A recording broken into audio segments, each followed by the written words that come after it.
My dear students, Seth Sri BC Shah Arts College Vadali welcomes you for online lecture. I teach compulsory English to the students of BA semester 3, and the topic is model auxiliaries. Model auxiliary semester 3ના વિદ્યાર્થીઓને અભ્યાસક્રમમાં છે. આ educational video શરૂ કરતા પહેલાં વિદ્યાર્થીઓને જણાવવાનું કે વિડીયોની નીચે સબસ્ક્રાઇબનું બટન છે, એ તમારે દબાવવાનું છે અને નીચે લાઇકનું બટન પણ આપેલું છે, એ પણ પ્રેસ કરવાનું છે, જેનાથી તમારી હાજરી નોંધવામાં સરળતા રહે.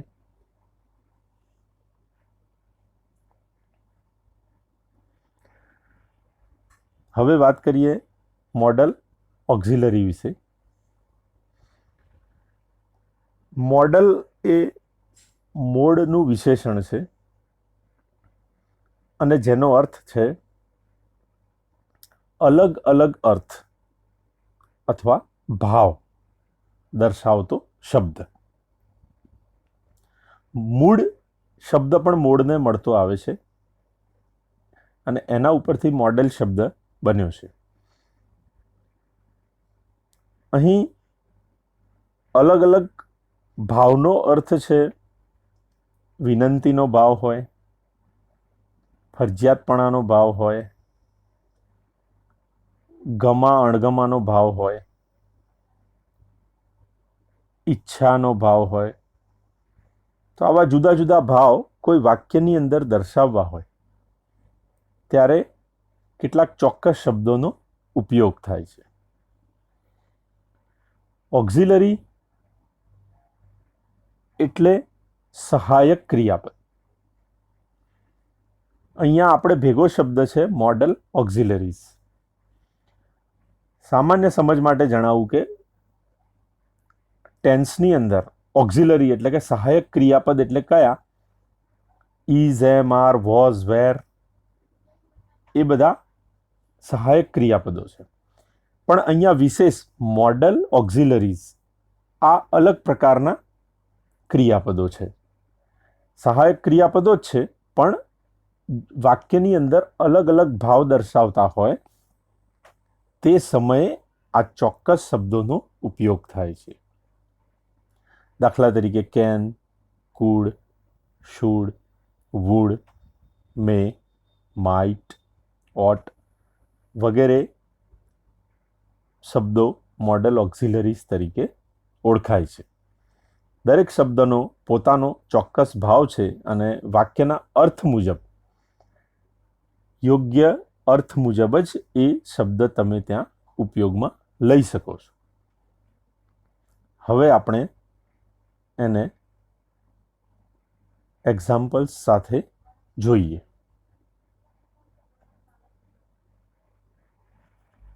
શુડ એક મોડલ ઓક્ઝિલરી છે. શુડનો ઉપયોગ કોઈ બાબતે ફરજ પાલન કરવું હોય અથવા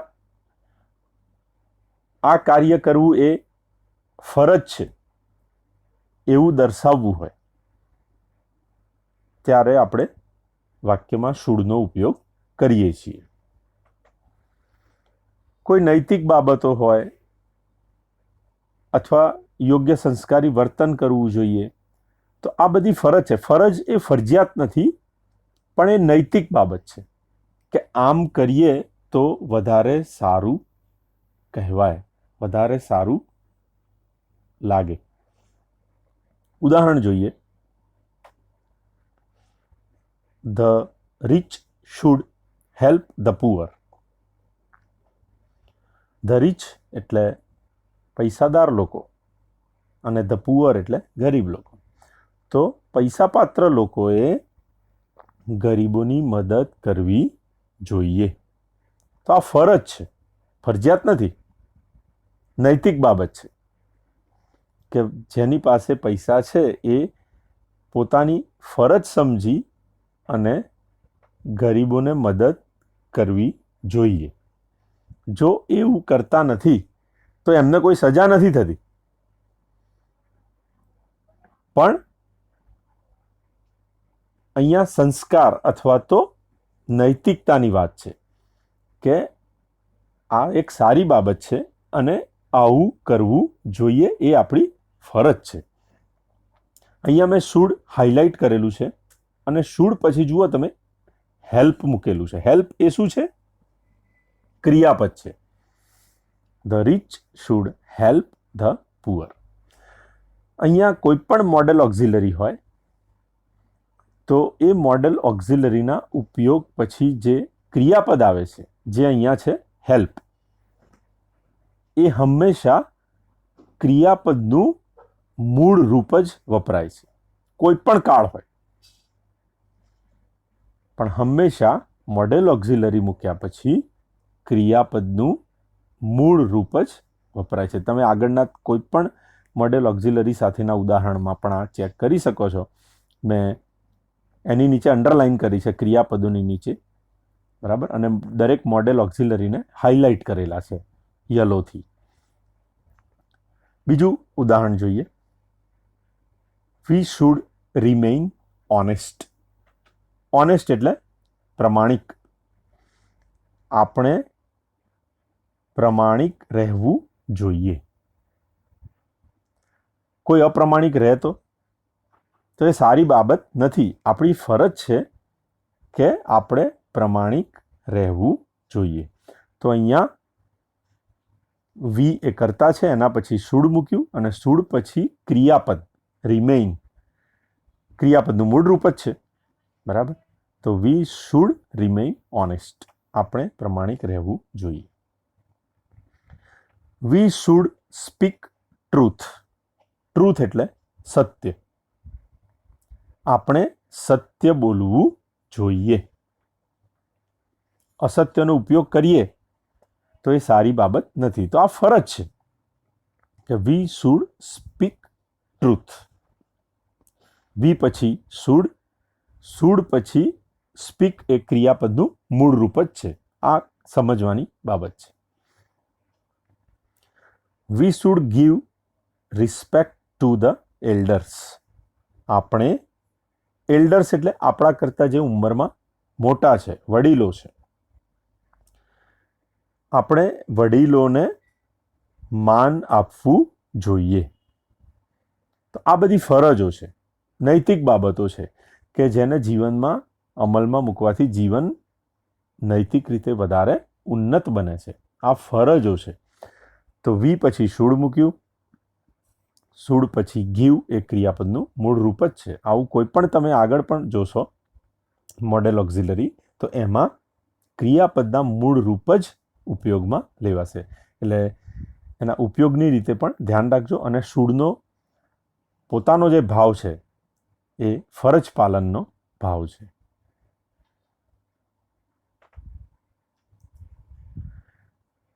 બીજું મોડેલ ઓક્ઝિલરી છે must.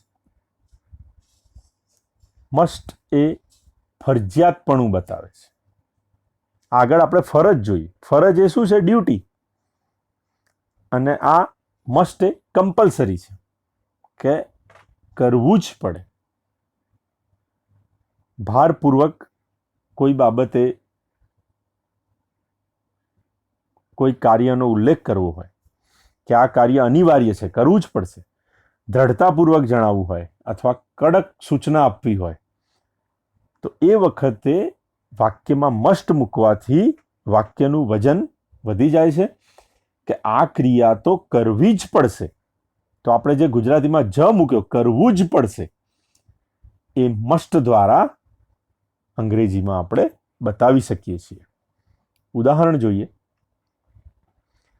We must work to earn money. Earn એટલે કમાવું. પૈસા કમાવા હોય તો શું કરવું પડે? We must work. આપણે કામ કરવું જ પડે ટુ અર્ન મની, પૈસા કમાવા માટે. કામ કર્યા વગર કોઈ પૈસા આપે નહીં. અહીંયા વી પછી મસ્ટ મૂક્યું, મોડલ ઓક્ઝિલરી, કરતા પછી તરત જ. અને એના પછી જે ક્રિયાપદ મૂકીએ છીએ આપણે વર્ક, વર્ક એટલે કામ કરવું, એ ક્રિયાપદનું મૂળ રૂપ છે.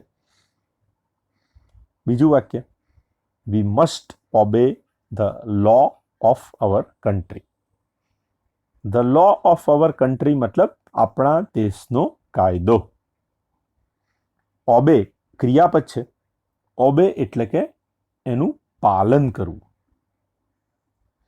હવે વાક્ય સમજો, we must obey the law of our country. આપણે આપણા દેશના કાયદાનું પાલન કરવું જ પડે. કાયદા પાલનની બાબત ફરજિયાત છે. એ ના કરીએ તો દંડ થાય અથવા ગુનો ગણાય. એટલે કાયદા પાલન એ ફરજિયાત બાબત છે. બરાબર. મસ્ટ પછી આપણે ઓબે ક્રિયાપદનું મૂળ રૂપ જ મૂક્યું. ઓબે એટલે પાલન કરવું. આગળ, we must work hard two achieve success. Two achieve એટલે મેળવવું, પ્રાપ્ત કરવું. સક્સેસ એટલે સફળતા. સફળતા મેળવવી હોય શું કરવું પડે? We must work hard. આપણે ખૂબ જ મહેનત કરવી પડે સફળતા પ્રાપ્ત કરવા માટે. તો અહીંયા મસ્ટ પછી આપણે વર્ક ક્રિયાપદનું મૂળરૂપ. સફળતા મેળવવા અંગ્રેજીમાં કહેવાયું છે કે there is no shortcut to achieve success. સફળતા મેળવવા માટે કોઈ શોર્ટકટ નથી. એના માટે ખૂબ જ મહેનત કરવી જ પડે. આગળનું વાક્ય, you must not go outside during lockdown period. Lockdown અને કોરોના, હવે તો તમે બધા વાકેફ છો એનાથી કે લોકડાઉન એટલે શું. ઘરે જ રહેવું, જેથી કરીને કોરોનાના ચેપથી બચી શકાય. You must not go outside. તો જ્યારે લોકડાઉન પીરિયડ છે એ જાહેર કરેલો હોય ત્યારે તમારે બહાર નીકળાય નહીં. You must not go outside. તો અહીંયા ભારપૂર્વક જણાવ્યું છે કે લોકડાઉન પીરિયડ દરમિયાન બહાર નીકળવાનું નથી. નીકળો તો ક્યાં તો પોલીસ પકડે અથવા કોરોનાનો ચેપ લાગવાની શક્યતા વધી જાય. બરાબર. તો યુ મસ્ટ નોટ એટલે ભારપૂર્વક, અહીં મસ્ટ પછી અહીં નોટ છે અને પછી ક્રિયાપદ ગો એ મૂળ રૂપ છે. એટલે કોઈ પણ મોડેલ ઓક્ઝિલરી પછી ફરીથી યાદ રાખજો કે ક્રિયાપદનું કેવું રૂપ? મૂળ રૂપ. પણ વાક્યનો ભાવ પકડવાનો છે કે ક્યાં શુડ આવે, ક્યાં મસ્ટ આવે, એ સમજીને ઉપયોગમાં લેવાનું છે. આગળનું મોડેલ ઓક્ઝિલરી વુડ. વુડનો ઉપયોગ ઈચ્છા દર્શાવવા કે ગમતી બાબત દર્શાવવા માટે થાય છે. કેટલીક વખત વિવેક કે નમ્રતા દર્શાવવા માટે પણ વુડનો ઉપયોગ થાય છે. કેવી રીતે જોઈએ? પહેલું વાક્ય છે, would you like to take T or coffee. તો અહીંયા પ્રશ્ન પૂછવામાં આવ્યો છે કે કલ્પના કરો કે કોઈ આપણા ઘરે આવ્યું છે ગેસ્ટ. તો આપણે એમને પૂછીશું કે તમે શું લેશો, ચા કે કોફી? તો જ્યારે પૂછીએ છીએ ત્યારે એનો અર્થ એ થયો કે એમને શું ગમે છે લેવું. ચા લેવી ગમે છે કે કોફી લેવી ગમશે? તો એના માટે અંગ્રેજીમાં વિવેક ખાતર વુડ શબ્દથી આ વાક્ય શરૂ થાય કે would you like to take T or coffee? તમને ચા લેવી ગમશે કે કોફી લેવી ગમશે? એનો જવાબ એ આપી શકે કે આઈ વુડ ટેક ટી, મને ચા લેવી ગમશે. બરાબર. બીજું વાક્ય, આઈ would like to speak English,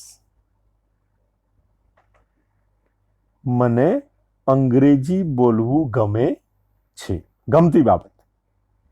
આને તમે આઈ would like to speak English, કોઈને બીજી ભાષા ગમતી હોય તો આઈ would like to speak Hindi language, કોઈને મરાઠી આવડતી હોય તો મરાઠી લેંગ્વેજ, વોટ એવર. તો અહીંયા I would like to speak English, અહીંયા લેંગ્વેજના સંદર્ભે છે કે મને અંગ્રેજી ભાષા બોલવી ગમે છે. તો આઈ એ કર્તા છે. અહીંયા કર્તા કોઈ પણ હોય, I, we, you, he, she, it, they, Ramesh, Mahesh, કોઈ પણ કરતા હોય, એના પછી હંમેશા મોડેલ ઓક્ઝિલરી આપણે જે અગાઉ જોયા એ કે વુડ કે કોઈ પણ એ જ આવે, અને એના પછી ક્રિયાપદનું કેવું રૂપ બોલો તો? મૂળ રૂપ. તો લાઈક મૂળ રૂપ છે. આગળનું વાક્ય, વુડ યુ પ્લીઝ હેલ્પ મી, અહીંયા આપણે કોઈની મદદ જોઈએ છે, તો વિનમ્રતાથી મદદ મેળવવી હોય ત્યારે આનો ઉપયોગ થાય છે કે તમે મને મદદ કરશો. આમાં એકદમ નમ્રતાનો, વિવેકનો ભાવ છે. તો એ વખતે પણ વુડ વડે આપણે મદદ માગી શકીએ છીએ કે વુડ યુ પ્લીઝ હેલ્પ મી.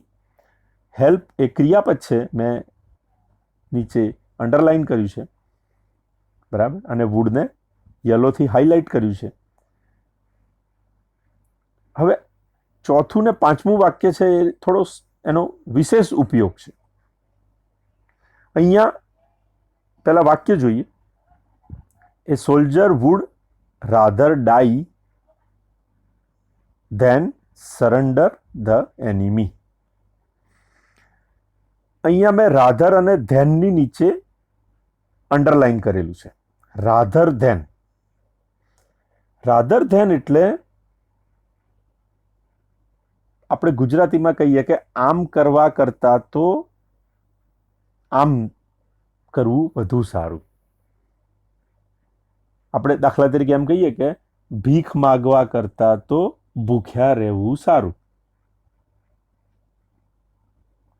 ચોરી કરવા કરતા તો મહેનત કરવી સારી. બરાબર. તો કોઈ બે બાબતો છે જેમાં એક ખરાબ છે, તો એ વખતે રાધર ધેનનો ઉપયોગ થાય છે. અને જે વાક્યમાં રાધર ધેન હોય ત્યાં હંમેશા વુડ મુકાય. તો હવે સમજો, a soldier would rather die than surrender the enemy. Enemy એટલે દુશ્મન, સોલ્જર એટલે સૈનિક. સૈનિક હંમેશા શું પસંદ કરે? વુડ રાધર ડાઈ, મરવાનું પસંદ કરશે. ધેન સરેન્ડર, સરેન્ડર એટલે તાબે થવું. દુશ્મનના તાબે થવા કરતા સૈનિક મરવાનું પસંદ કરશે. પણ દુશ્મનના તાબે તો થશે નહીં, લડતો રહેશે છેક સુધી. તાબે નહીં થાય, મૃત્યુ પસંદ કરશે. તો રાધર પછી એક ઓપ્શન ડાઈ અને ધેન પછી બીજું સરેન્ડર. આ બે. તો સરેન્ડર થવા કરતા મરવું પસંદ કરશે. બરાબર.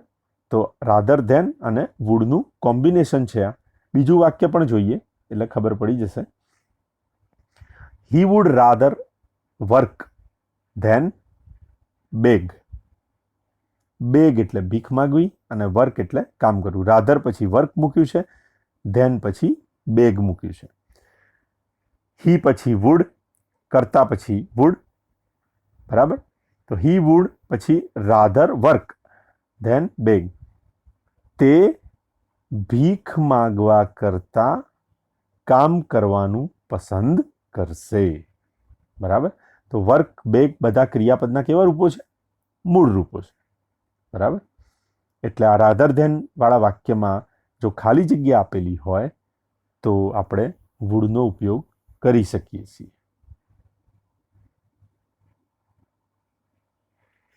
આગળનું ઓક્ઝિલરી છે મોડેલ ઓક્ઝિલરી કેન. કેનનો ઉપયોગ તમે જાણો છો કે કોઈ કાર્ય કરવું શક્ય હોવું, કોઈ કાર્ય કરવાની ક્ષમતા હોવી, કોઈ વ્યક્તિ કોઈ કાર્ય કરવા માટે સક્ષમ હોય ત્યારે આપણે કેનનો ઉપયોગ કરીએ છીએ. કેવી રીતે? વાક્ય જોઈએ. Atul can swim in any river. River એટલે નદી. અતુલ કરતા છે, એના પછી તરત જ મોડેલ ઓક્ઝિલરી મૂક્યું કેન, એના પછી ક્રિયાપદનું મૂળ રૂપ સ્વિમ. તો અતુલ કેન સ્વિમ, અતુલ તરી શકે છે, એને તરવાનું આવડે છે, તરવું એના માટે શક્ય છે. ઇન એની રિવર, કોઈ પણ નદીમાં. અતુલ કોઈ પણ નદીમાં તરી શકે છે, એનામાં એ કાર્યક્ષમતા રહેલી છે, એનામાં એ એબિલિટી રહેલી છે. તો કોઈ વ્યક્તિમાં આવી કોઈ ક્ષમતા રહેલી હોય, તમારામાં પણ કોઈ ક્ષમતા છે કે આઈ કેન પેઇન્ટ, તમે માનો કે પેઇન્ટ કરી શકો છો. આઈ કેન રન 10 કિલોમીટર્સ, માનો કે તમે 10 કિલોમીટર દોડી શકો છો. દરેકની અંદર કુદરતે આવી કોઈને કોઈ ક્ષમતા, એબિલિટી, પ્રતિભા આપેલી જ છે. કેટલીક વખત ખબર હોય છે અને કેટલીક વખત આપણે જાતે એને શોધવી પડતી હોય છે. આગળનું વાક્ય, Hina can speak English fluently. Hina પછી કેન મૂક્યું, કેન પછી સ્પીક મૂળ ક્રિયાપદ છે. તો Hina can speak English fluently. Hina અંગ્રેજી અસ્ખલિત રીતે બોલી શકે છે. મતલબ કે અટક્યા વગર. જેમ આપણે જેની ગુજરાતી માતૃભાષા છે તો આપણે કોઈની સાથે વાતચીત કરીએ છીએ અડધો કલાક સુધી, તો વિચારવું નથી પડતું, અસ્ખલિત બોલીએ છીએ ને. તો અહીંયા હિના અંગ્રેજી અસ્ખલિત રીતે બોલી શકે છે. તો તમે પણ ધીમે ધીમે અંગ્રેજી બોલતા થાઓ. અહીંયા હેતુ એ છે કે આ પરીક્ષામાં પાસ કરવા માટે નહીં, પણ શીખવા માટે, સમજવા માટે. અને છેલ્લો હેતુ છે તમે યુ કેન સ્પીક ઇંગ્લિશ, તમારે અંગ્રેજી બોલતા થવાનું છે. તો એ પણ જેમ જેમ પ્રેક્ટિસ કરશો એમ થશે. આગળનું ઉદાહરણ, I can do that work. Do એટલે કાર્ય કરવું, ક્રિયાપદ છે અહીંયા. આઈ પછી કેન પછી ડુ. તો I can do that work, હું તે કામ કરી શકીશ. કોઈ કામ ચીંધ્યું હોય કે ભાઈ પેલું કામ ફાવશે, તો કે હા I can do that work, હું એ કામ કરી શકીશ. તો આ કોન્ફિડન્સ બતાવે છે કે યસ આઈ કેન. ટૂંકમાં કેવું હોય તો યસ આઈ કેન, હું કરીશ અથવા કરી શકીશ. આગળનું વાક્ય, he can climb up at any height. Climb એટલે ચડવું, ઊંચાઈ ઉપર, ઝાડ પર ચડવું, ટેકરી પર ચડવું, દેટ ઇઝ ક્લાઇમ્બ. તો he can climb up at any height, તે કોઈ પણ ઊંચાઈ ઉપર ચડી શકે છે, એનામાં ચડવાની ક્ષમતા રહેલી છે, એનામાં એ એબિલિટી અથવા તો પ્રતિભા રહેલી છે. તો આ રીતે આપણે કેનનો ઉપયોગ કરી શકીએ છીએ. તો મિત્રો, આપણે આ કેટલાક મોડેલ ઓક્ઝિલરીઝ જોયા. આગળ ઉપર બીજા વિડીયોમાં જે બીજા મોડેલ ઓક્ઝિલરીઝ છે એ પણ આપણે જોઈશું. ખાસ કરીને સબસ્ક્રાઈબ અને લાઈક કરો, જેથી તમારી હાજરી નોંધવામાં સરળતા રહે. અને આ નમૂનાના વાક્યો છે ગ્રામરની સારી બુકમાંથી ખાસ પ્રેક્ટિસ કરો, તમે લખો તો જુદા જુદા ભાવ તમને ધીમે ધીમે સમજમાં આવશે. અને જ્યારે બીજા ચાલે મોડેલ ઓક્ઝિલરીઝ તો એની પણ પ્રેક્ટિસ નિયમિત કરશો. Okay, thank you.